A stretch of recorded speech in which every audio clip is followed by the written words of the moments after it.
I want to discuss the best time for an XXY diagnosis. A very good video from another XXY on YouTube.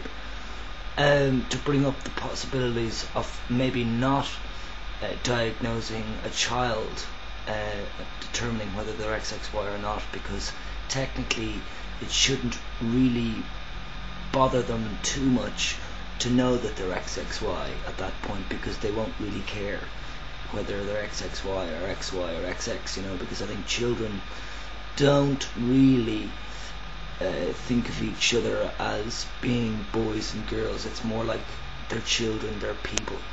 But it's just then after they're educated they get to know about the separations that we've decided to use for certain gender roles that people display and behave in. I think if an XXY is diagnosed early on, if the parents know, then I think it's beneficial.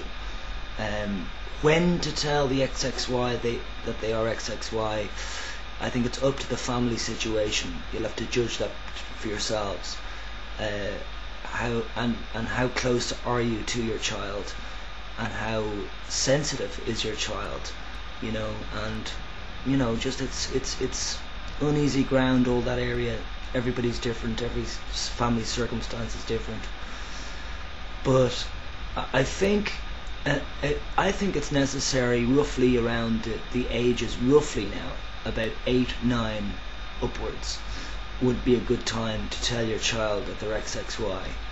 I also think that when they go into secondary school, the testosterone affects my my throat, my voice, but if they could go into secondary school and go to science class, and the science teacher was able to comfortably and safely point out the people in the classroom that are XY, the people in the classroom that are XX, the people in the classroom that are XXY, the people in the classroom that are just X, the classroom I meant. You know, I'm watching too much of your videos there, Nick, so I'm getting a bit of Thailandish in there. Anyway, XXYs, when diagnosed, I think have a better feeling within, because I think knowing that there's this extra X chromosome in our technical should have been XY-ness. We should have technically, if we've been born with penises and whatever in the scientific world, technically we were males with an extra X chromosome. That's the easiest way for all XXYs to pretty much agree on. And I think when diagnosed with being an XXY or having XXY chromosomes, I think it just sits in the head much better, because I think it explains many behaviors and many sensitivities and hypersensitivities of many XXYs.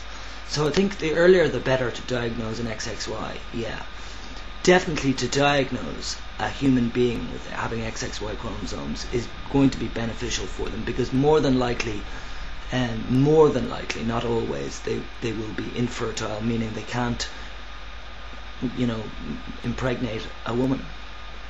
And that, if you live through your life not knowing that, it has its advantages, you know, because you're positive, and you go and search for a partner or a wife, let's say, and you get married, and you've all these hopeful dreams of having children, and it doesn't destroy your life like it kind of destroyed my dream of ever having that kind of a normal existence of getting a wife and settling down and having a family, because being told at 21 that I can't have children just stopped me completely, you know, in even bothering to dream about having a normal life of getting married, getting a real job and having children, you know. So on a level, getting diagnosed as XXY and then being told you're infertile, which is one of the biggest, if you want to call it, disasters of having XXY chromosomes. You know, because that's life. Life is here to reproduce, keep going, evolve the species, and everybody's doing it. You know, and as an infertile person, you're left to sex just purely for sex and enjoyment and intimacy and all those things, but not to create another human being, because it's not going to happen naturally, you know.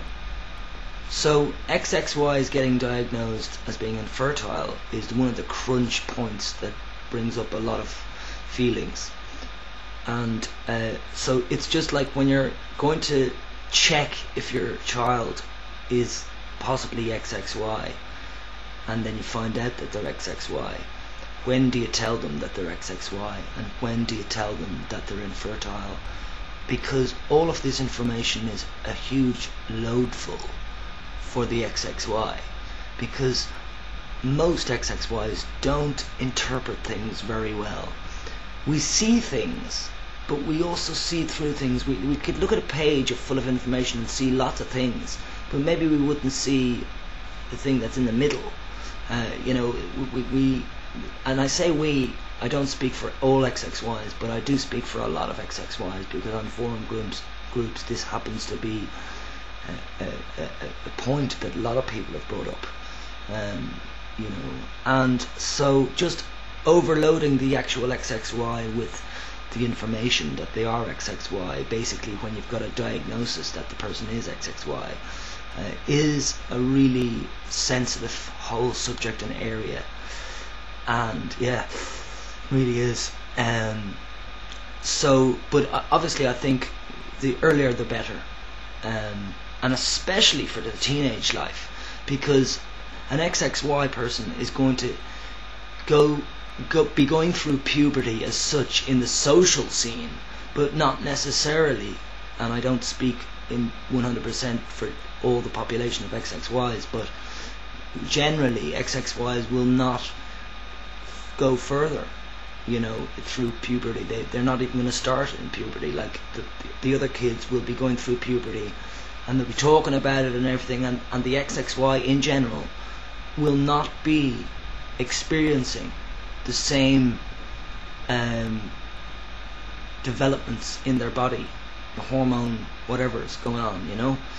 And personally, going through my teenage years, I was not interested in you know, kissing and sex and stuff. I was just, I mean, I wanted to be close with girls, but I didn't necessarily, you know, like I felt a bit asexual, but I was still very horny at the same time. But I was horny in the head, I wasn't horny down below. I didn't have erections when I was a teenager. I thought I was having erections, you know, when blood started to flow inside my penis, but didn't actually get really hard, you know.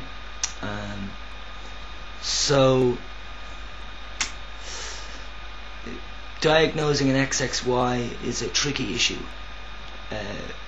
Well, it's actually a tricky issue actually to diagnose, but it's a tricky issue to explain the diagnosis to the XXY. And equally, we haven't even talked about the people who have gone to the trouble essentially of insisting that they want their child to be karyotyped, and then the information that they are getting. So whether they're the parents or whoever is getting this information, they also are going to get just overwhelmed with the amount of information there is. And then again, what information is relevant to the XXY in question, because every XXY is different. So even when you do get an XXY diagnosis, that your child or your friend or something is XXY, when you read information on the internet, and even when you're listening to me talking about XXY, you can't take what everybody says as being true, because everybody's different. Everybody's got a different truth and a different thing that works for them. So all I'd say in my last closing words are that when you are telling this XXY person that they're XXY, kind of try and get it across that it's not such a bad thing, you know, because it's not. For a start, the fact that you can't generally impregnate another woman means that you can really allow women to relax, that they're not going to get pregnant, and they can just have, you know, fun sex and not worry about getting pregnant. That's a huge load off women's minds, by the way. So enjoy your 20s, people. Enjoy your 20s. Take advantage of the gifts and the burdens of being given XXY chromosomes. It's really not such a bad thing. But you have to get your hormones right. And as I'm an example, I take probably the smallest amount of testosterone for most XXYs that take testosterone. There are other XXYs that don't take testosterone at all, and there are other XXYs that take estrogen. So get your hormones right. Make sure your XXY child or friend gets balanced, so that they can enjoy life. Yeah, so that's the good thing about getting diagnosed. Ciao, peace.